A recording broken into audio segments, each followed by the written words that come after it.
बिस्मिल्लाहिर्रहमानिर्रहीम। अस्सलामुअलैकुम व्यूअर्स, मैं उम्मीद करता हूँ आप तमाम स्टूडेंट्स खैरियत से होंगे। मैं आपका computer science instructor Shahbaz Ali और मैं आपको वेलकम करता हूँ डिजिटल एजुकेशन पर। तो प्यारे बच्चों, आज के लेक्चर के अंदर हम डिस्कस करेंगे encryption with keys and password. Captcha क्या होता है ये डिस्कस करेंगे और हम डिस्कस करेंगे कि आप कैसे अपना पासवर्ड स्ट्रॉन्ग बना सकते हैं और साथ साथ हम चेक करेंगे कि हमारा पासवर्ड कितना स्ट्रॉन्ग है। तो वीडियो आपने लास्ट तक देखनी है और बिल्कुल भी स्किप नहीं करनी।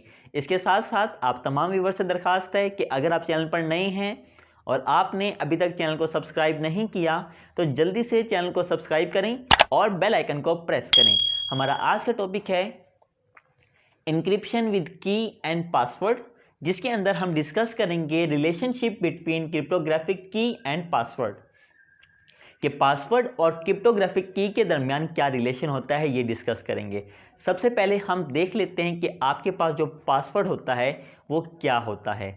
देखें, पासवर्ड हम यूज़ करते हैं किसी सिस्टम तक रसाई हासिल करने के लिए, तस्दीक के तौर पर इस्तेमाल किया जाता है। यानी वो सिस्टम आपके पास, आपका कंप्यूटर भी हो सकता है, आपके पास लैपटॉप भी हो सकता है, आपके पास मोबाइल फ़ोन भी हो सकता है। अब इन तमाम डिवाइसेस के अंदर हम पासवर्ड लगा के रखते हैं। अब हमारे लिए अथेंटिकेट यूज़र कौन होगा? जिसको उसका पासवर्ड पता होगा। अब एक डिवाइस तक रसाई हासिल करने के लिए आपको क्या चाहिए? पासवर्ड चाहिए। तो पासवर्ड हम यूज़ करते हैं किसी सिस्टम तक रसाई हासिल करने के लिए तस्दीक के तौर पर, यानी वेरिफिकेशन के तौर पर पासवर्ड का इस्तेमाल किया जाता है। आप यहाँ पे देख सकते हैं, password are use for the authentication to enter a system. क्या?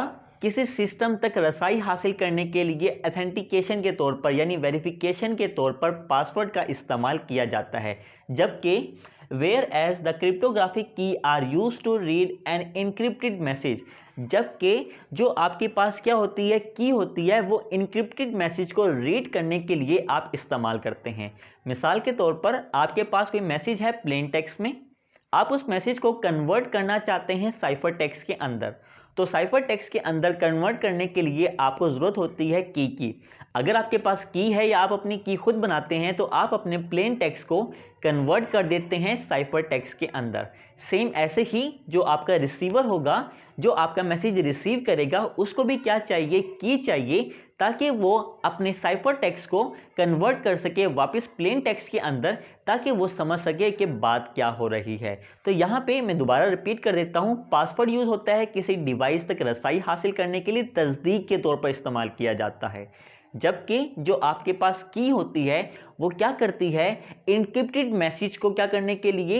रीड करने के लिए। यानी मैसेज को साइफर में कन्वर्ट करने के लिए आपको की ज़रूरत होती है और फिर अगेन साइफर से मैसेज प्लेन टेक्स्ट में कन्वर्ट करने के लिए आपको की ज़रूरत होती है। अब यहाँ पे कंप्यूटर सिक्योरिटी के अंदर जो कीज़ हैं और जो पासवर्ड हैं उनका काम अलग-अलग होता है, हम मायने नहीं होते हैं। ये क्या है? इज़ नॉट अ सिनोनिमस, एक दूसरे के सिनोनिमस नहीं होते हैं सिक्योरिटी के लिहाज से। काम तो दोनों का सेम है। एक आपके पास प्रोटेक्ट करता है आपकी डिवाइसेस को और दूसरा आपके पास प्रोटेक्ट करता है आपके मैसेजेस को। फिर डिफरेंस क्या है? आइए वो डिफरेंस अंडरस्टैंड करते हैं। The basic difference between these two is that a password is generated, read, remembered and reproduced for a human use। यानी पासवर्ड जो होता है वो एक इंसानी अमल होता है, जिसमें वो पासवर्ड को बनाता है, पासवर्ड को पढ़ता है, पासवर्ड को याद भी कर सकता है और उसको चेंज भी कर सकता है। ये एक इंसानी अमल होता है, ठीक है। पासवर्ड आप अपना खुद का बना सकते हैं। जबकि जो की होती है, while a key is used by the software or human to process a message by using that key and the cryptographic algorithm। जबकि जो आपके पास की होती है वो किसी पैगाम को, किसी मैसेज को प्रोसेस करने के लिए आप क्या करते हैं? क्रिप्टोग्राफिक एल्गोरिदम का इस्तेमाल करते हैं ताकि आप अपने उस मैसेज को रीड कर सकें। तो ये था एक बेसिक डिफरेंस पासवर्ड और की के अंदर। कि आपके पास बेसिकली पैगाम को समझने का, पैगाम को प्रोसेस करने का, अमल करने का एक ऐसा प्रोसेस होता है जिसके अंदर आप क्रिप्टोग्राफिक एल्गोरिदम का यूज़ करते हैं, जो ह्यूमन यानी इंसान भी हो सकता है और सॉफ्टवेयर और कंप्यूटर का प्रोग्राम भी हो सकता है। जबकि जो पासवर्ड होता है उसको याद करना, उसको रीड करना, उसको रिमेंबर करना और रिप्रोड्यूस करना इंसानी अमल होता है। तो ये था आपके पास बेसिक डिफरेंस कीज़ और पासवर्ड के अंदर। आई होप कि आपको ये डिफरेंस अच्छे से समझ आ गया होगा। अब हम डिस्कस करते हैं हमारा एक इंटरेस्टिंग टॉपिक जो कि है कैप्चा के हवाले से। कैप्चा क्या होता है और हम कैप्चा को यूज़ क्यों करते हैं, आइए डिस्कस करते हैं। प्यारे बच्चों, एक ऐसा प्रोग्राम बनाया जा सकता है जो किसी वेबसाइट पर जाकर लॉगिन कर सके, यानी वेबसाइट पर जाकर उस वेबसाइट को यूज़र नेम और पासवर्ड फराहम कर सके। अब जब वो प्रोग्राम किसी वेबसाइट पर जाकर पासवर्ड इंटर करता है, इसका मतलब वो अकाउंट आपका हैक हो गया है। बेसिकली वो जो प्रोग्राम होता है उसके अंदर बहुत सारे जो पासवर्ड होते हैं वो ऑलरेडी स्टोर कर दिए जाते हैं। अब वो प्रोग्राम उस वेबसाइट पर जाकर अगेन एंड अगेन पासवर्ड को इंटर करता जाता है और इवन उसके पास एक ऐसी स्टेज आ जाती है कि आपको जो पासवर्ड होता है वो मैच हो जाता है। तो इस वजह से जो आपका अकाउंट होता है वो क्या कर लिया जाता है, हैक कर लिया जाता है। अब इस सारे सिनेरियो से बचने के लिए कि आपके पास जो सिस्टम है वो आपका ह्यूमन यूज़ कर रहा है जबकि सॉफ्टवेयर प्रोग्राम नहीं यूज़ कर रहा है, इसके लिए हम कैप्चा का यूज़ करते हैं। इसके साथ साथ हमारे पास कुछ प्रोग्राम्स ऐसे होते हैं वो किसी वेबसाइट पर जाकर फॉर्म्स को फिल करना शुरू कर देते हैं। अब जिससे क्या हुआ, स्टोरेज का नुकसान हुआ। इससे बचाने के लिए हम क्या करते हैं, कैप्चा का इस्तेमाल करते हैं। जब भी आप ऑनलाइन कोई वेबसाइट पर जाकर कोई फॉर्म फिल करते हैं तो उस फॉर्म के साथ आपको एक इमेज दिखाई जाती है।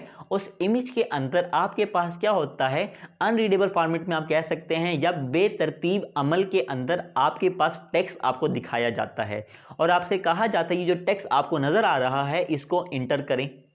अब वो टेक्स्ट जो आपको नज़र आ रहा है वो आप इंटर करेंगे, वो आपके लिए है, यानी आपके लिए, इंसानों के लिए तो वो रीडेबल होता है, लेकिन कंप्यूटर प्रोग्राम्स के लिए या मशीन के लिए वो रीडेबल हरगिज़ नहीं होता है। बेसिकली जो कंप्यूटर प्रोग्राम्स के अंदर जो पासवर्ड स्टोर किए गए हैं वो स्टोर किए गए हैं, जैसे कि ये आपके पास ए होता है, ये आपके पास बी सी, इस ऑर्डर में किए गए हैं। जबकि जो आपको ऊपर तस्वीर दिखा रही है ये होता है कैप्चा। अब इसमें एक वर्ड लिखा हुआ है किल, और ये सीधा नहीं लिखा हुआ है, ये आपके पास एक डिसऑर्डर में लिखा हुआ है, यानी इसकी तरतीब ऐसे नज़र आ रही है आपको, एक सीक्वेंस में नहीं लिखा हुआ है, और इसकी जो लिखने का अमल है वो भी डिफरेंट है। अब यहाँ पे उसने लिख भी दिया, यानी किल कैप्चा आपके पास कुछ और भी हो सकता है, और साथ ऊपर उसने एक लाइन लगा दी। अब जो हमारी मशीन होती है या कंप्यूटर प्रोग्राम होते हैं वो इस चीज़ को नहीं समझ पाता है, और जो हमारे पास जो हमारा कंप्यूटर होता है वो इसको अंडरस्टैंड बिल्कुल भी नहीं करेगा। जबकि जो इंसान होता है वो देख लेता है कि मुझे दो यहाँ पे वर्ड नज़र आ रहे हैं, ये मैंने इंटर करने हैं। इससे ये होगा कि आप इस बात की पहचान कर सकते हैं कि आपके प्रोग्राम को, एप्लीकेशन को यूज़ करने वाला कोई सॉफ्टवेयर है या कोई ह्यूमन है। तो इस तरीके से आप अपने उस फॉर्म को बचा सकते हैं। मिसाल के तौर पर आप कोई फॉर्म फिल कर रहे हैं और उस फॉर्म के अंदर वो आपसे कहता है कि आप क्या करें, फॉर्म आपने फिल कर लिया और उसके बाद आपको कहा जाता है कि ये कैप्चा जो आपको नज़र आ रहा है, ये जो वर्ड आपको नज़र आ रहा है, इसको इंटर करें। ये इसकी सिर्फ ये शक्ल नहीं होती है। समटाइम्स जब आप फॉर्म फिल करते हैं किसी वेबसाइट पर जाकर तो वहाँ पर आपको क्या बॉक्सेस भी दिखा दिए जाते हैं, यहाँ पर कुछ इमेजेस आपको शो कर दी जाती है और यहाँ पर एक मैसेज डिस्प्ले कर दिया जाता है कि जहाँ जहाँ भी आपको सीढ़ियाँ नज़र आ रही है उसको चेक कर दो, या जहाँ कहीं भी आपको सिग्नल्स नज़र आ रही हैं उसको चेक कर दो। बेसिकली इसका मकसद ये होता है कि वो ये जानने की कोशिश करता है कि हमारा जो यूज़र्स है वो हमारे पास कहीं मशीन तो नहीं है या कहीं कंप्यूटर का प्रोग्राम तो नहीं है। इसके अलावा आपको ऐसे भी दिखा दिया जाता है जिस पे लिखा होता है आई एम नॉट रोबोट, कि आप रोबोट नहीं है, इसको चेक कर दें। ये सारे क्या होते हैं, ये सारे कैप्चा की शक्ल होती है, यानी इसके ज़रिए आप क्या कर सकते हैं, पहचान कर सकते हैं कि आपका जो यूज़र्स है वो मशीन है या कोई इंसान है। इसके साथ साथ कुछ सर्वर्स होते हैं कि जब कभी भी आप अपना पासवर्ड लॉगिन करते हैं, जिस तरह फेसबुक के अकाउंट के अंदर आप पासवर्ड लॉगिन करते हैं तो वो क्या कर लेता है, आपका जो पासवर्ड होता है वो आपकी डिवाइस के अंदर स्टोर कर लेता है, महफूज कर लेता है। इससे जब कभी भी आप बार बार उस मोबाइल पे रहते हुए फेसबुक का अकाउंट यूज़ करेंगे, फेसबुक को यूज़ करते वक्त वो आपसे बार बार पासवर्ड नहीं मांगेगा। क्यों? क्योंकि उसने वो पासवर्ड आपकी डिवाइस के अंदर स्टोर कर दिया है। हाँ, इसका मतलब ये नहीं है कि वो पासवर्ड कभी नहीं मांगेगा। आप किसी और डिवाइस पे उस फेसबुक का अकाउंट यूज़ करेंगे तो वो उस डिवाइस पर पासवर्ड ज़रूर मांगेगा। जो पासवर्ड उसने सेव किया है वो उसी डिवाइस पर सेव किया है जिस पर आपने उसको अलाउ किया है। इससे वो आपसे बार बार नहीं पूछेगा और ना ही आपको वो पासवर्ड बार बार इंटर करने की ज़रूरत होती है। अब हम डिस्कस करते हैं characteristics of a good password. एक अच्छे पासवर्ड की क्या क्या खसूसियत होती हैं। देखें, अगर आपका पासवर्ड एक अच्छा पासवर्ड होगा, एक स्ट्रॉन्ग पासवर्ड होगा, तो वो हैकर को कम से कम चांसेस प्रोवाइड करता है आपके अकाउंट तक रसाई हासिल करने के लिए। अगर आपके पास एक स्ट्रॉन्ग पासवर्ड है तो आपका जो अकाउंट है वो सिक्योर रहेगा और आपका डेटा महफूज रहेगा। तो उसके लिए क्या होना चाहिए? आपका पासवर्ड स्ट्रॉन्ग होना चाहिए। और अब हम सीखेंगे कि कैसे आप अपना पासवर्ड जो है वो स्ट्रॉन्ग बना सकते हैं। तो पासवर्ड स्ट्रॉन्ग बनाने के लिए पहला पॉइंट आप देख सकते हैं, it is at least 8 characters long. आपका पासवर्ड कम से कम 8 कैरेक्टर लॉन्ग होना चाहिए, यानी 8 कैरेक्टर्स पर मुश्तमिल होना चाहिए कम से कम आपका password. Number 2, it does not contain your name, real name, nickname, kid name और कंपनी नेम। वो आपका नाम ना हो, ठीक है, वो कंपनी का नाम ना हो, वो किसी किड का नाम ना हो, यानी वो आपके पास नाम हरगिज़ ना हो। Number 3, it does not contain a complete word. वो एक मुकम्मल लफ्ज़ नहीं होना चाहिए, वो एक मुकम्मल वर्ड हरगिज़ नहीं होना चाहिए। Number 4, it is significantly different from the previous password. वो आपके प्रीवियस यानी पुराने पासवर्ड के निस्बत डिफरेंट पासवर्ड होना चाहिए। ये ना हो कि आप प्रीवियस पासवर्ड दोबारा लगा दें, नहीं, आपका प्रीवियस पासवर्ड वो नहीं होना चाहिए जो आप नया पासवर्ड बनाने लगे हैं। Number 5, it contains upper case, lower case, numbers and symbols. वो आपके पास कैपिटल अल्फ़ाबेट्स में, स्मॉल अल्फ़ाबेट्स में, नंबर्स में और उसके साथ साथ आपके पास सिंबल्स पर मुश्तमिल होना चाहिए। यानी ये आपके पास थी characteristics of a good password, जिसमें मैंने आपको कहा कि आपका पासवर्ड कम से कम 8 कैरेक्टर लॉन्ग होना चाहिए। आपका पासवर्ड आपका नेम, किड का नेम, कंपनी नेम हरगिज़ नहीं होना चाहिए। आपका पासवर्ड एक कंप्लीट वर्ड हरगिज़ ना हो। आपका पासवर्ड आपके पुराने पासवर्ड की निस्बत डिफरेंट होना चाहिए। और इसके साथ साथ आपका जो पासवर्ड है वो कैपिटल केस, स्मॉल केस, आपके पास नंबर्स और सिंबल्स पर मुश्तमिल होना चाहिए। कैसे होगा ये? मैं आपके साथ एक पासवर्ड शेयर करता हूँ। फॉर एग्जाम्पल, हम कहते हैं कि डिजिटल एक कंप्लीट वर्ड है, तो हम लिखेंगे डीजी और साथ हमने लिख दिया $157। तो आप देख सकते हैं ये आपका एक स्ट्रॉन्ग पासवर्ड कहलाता है। क्यों? क्योंकि आपके पास पहली शर्त क्या है? 8 कैरेक्टर लॉन्ग है, ये 8 कैरेक्टर लॉन्ग हो गया। दूसरा, ये आपके पास क्या है? किसी किड का नेम, कंपनी का नेम या यूज़र नेम हरगिज़ नहीं है। नंबर 3, ये आपके पास क्या है? कोई कंप्लीट वर्ड नहीं है। नंबर 4, ये आपका प्रीवियस पासवर्ड की निस्बत एक डिफरेंट पासवर्ड है। नंबर 5, ये आपके पास अपर केस है, आपके पास इसमें लोअर केस भी है, आपके पास इसमें सिंबल्स भी हैं और आपके पास इसमें नंबर्स भी हैं। तो चारों चीज़ें आ गई, तो ये पासवर्ड क्या हो गया? आपका एक स्ट्रॉन्ग पासवर्ड हो गया। अब आपको कैसे पता लगेगा कि आपका पासवर्ड स्ट्रॉन्ग पासवर्ड है या एक वीक पासवर्ड है? इसके लिए हम चलते हैं अपने कंप्यूटर स्क्रीन की तरफ, जिसमें हम एक एक्टिविटी परफॉर्म करेंगे, एक्टिविटी 4.6। तो यहाँ पर आपकी किताब में एक वेबसाइट दिखाई गई है, आइए इस वेबसाइट पर चलते हैं। तो स्टूडेंट्स, हम आ गए हैं अपने कंप्यूटर की स्क्रीन पर, ठीक है। ये हम परफॉर्म कर रहे हैं एक्टिविटी 4.6। इसका लिंक आपकी किताब में दिया गया है, उस लिंक को मैंने यहाँ पे टाइप करा है और हम पहुँच गए हैं इस वेबसाइट पर, जिसका लिंक आप यहाँ पर देख भी सकते हैं, https://how secure is my password। ये इस वेबसाइट का लिंक है। इस लिंक को मैं आपकी आसानी के लिए डिस्क्रिप्शन में भी मैं ऐड कर दूंगा। जैसे ही आप अपने ब्राउज़र में जाकर इस लिंक को टाइप करेंगे, आपके पास ये वेबसाइट ओपन हो जाएगी। जब आपके पास ये पेज ओपन हो जाएगा, आपने यहाँ पे लिखना है security.org पर आपने क्लिक करना है। जैसे ही आप इस पर क्लिक करेंगे, आपके पास ये वेबसाइट ओपन हो जाएगी। अब यहाँ पे लिखा हुआ जैसे आपको नज़र आ रहा है, how secure is my password, कि क्या हमारा पासवर्ड कितना स्ट्रॉन्ग है, आइए हम चेक करते हैं। ये एक इंटरेस्टिंग एक्टिविटी है, इसको आपने लास्ट में परफॉर्म करना है और आपको यकीनन इस एक्टिविटी को परफॉर्म करके बहुत ही ज़्यादा मज़ा आएगा। तो यहाँ पर ही कह रहा है आपका जो भी पासवर्ड है वो आप यहाँ पर इंटर करें। तो सबसे पहले तो हम कोई आसान सा पासवर्ड इंटर करते हैं और चेक करते हैं कि उस पासवर्ड को क्रैक करने में कंप्यूटर को कितना टाइम लगेगा। याद रखिएगा, यहाँ पर हम कंप्यूटर की बात कर रहे हैं कि कंप्यूटर को हमारा पासवर्ड क्रैक करने में कितना टाइम लगेगा।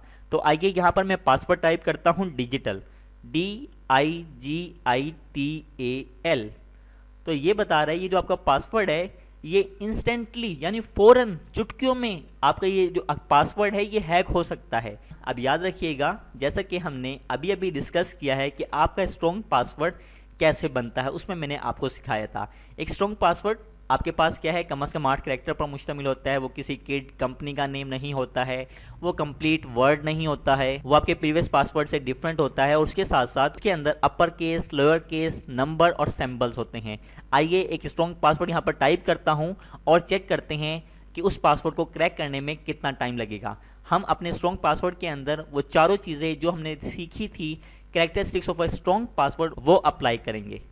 तो सबसे पहले हम कुछ सिंबल्स का इस्तेमाल कर लेते हैं। ये हमने कुछ सिंबल्स का इस्तेमाल किया और अब मैं यूज़ कर रहा हूँ अपर केस और उसके साथ साथ हम कुछ नंबर्स का इस्तेमाल यहाँ पे हम कर लेते हैं। और नंबर्स का इस्तेमाल करने के बाद हम अगेन 2-3 सिंबल्स यहाँ पे अप्लाई कर देते हैं। तो ये आपको बता रहा है कि ये जो आपका पासवर्ड है ये इतना स्ट्रॉन्ग पासवर्ड है कि कंप्यूटर को इस पासवर्ड को क्रैक करने में तकरीबन 15 बिलियन ईयर्स लगेंगे, यानी 15 बिलियन साल लगेंगे कंप्यूटर को ये वाला पासवर्ड क्रैक करने में। तो आपने देखा कि ये हमने जो पासवर्ड अभी टाइप किया है ये बहुत ही ज़्यादा स्ट्रॉन्ग पासवर्ड है। तो ये थी हमारी आज की एक्टिविटी। तो बच्चों, आपने क्या करना है, ये एक्टिविटी परफॉर्म करनी है और अपने अकाउंट्स के जो भी आपके पासवर्ड हैं वो इस वेबसाइट पर जाकर आपने चेक करना है कि आपके जो पासवर्ड है वो कितने स्ट्रॉन्ग हैं और आपके पासवर्ड को क्रैक करने में कंप्यूटर को कितना टाइम लग सकता है। तो ये थी हमारी एक्टिविटी 4.6। तो प्यारे बच्चों, ये था हमारा आज का लेक्चर जिसमें मैंने आपके साथ डिस्कस किया क्रिप्टोग्राफिक की और पासवर्ड के दरमियान क्या रिलेशन होता है, कैप्चा क्या होता है, किस तरह आप अपने पासवर्ड को स्ट्रॉन्ग बना सकते हैं, यानी एक स्ट्रॉन्ग पासवर्ड की कैरेक्टरिस्टिक्स क्या होती हैं। उसके बाद हमने एक वेबसाइट का विजिट किया जिसमें हमने चेक किया कि आया हमारा पासवर्ड एक स्ट्रॉन्ग पासवर्ड है या एक वीक पासवर्ड है। तो मैं उम्मीद करता हूं कि मेरी आज की वीडियो आपको पसंद आई होगी। अगर आपको मेरी आज की वीडियो पसंद आई है और इस वीडियो से आपकी हेल्प हुई है तो वीडियो को लाइक करें, अपने तमाम फ्रेंड्स के साथ इसको शेयर करें। मुझे अपनी दुआओं में याद रखिएगा। मेरी अगली वीडियो तक के लिए अल्लाह हाफिज़, टेक केयर।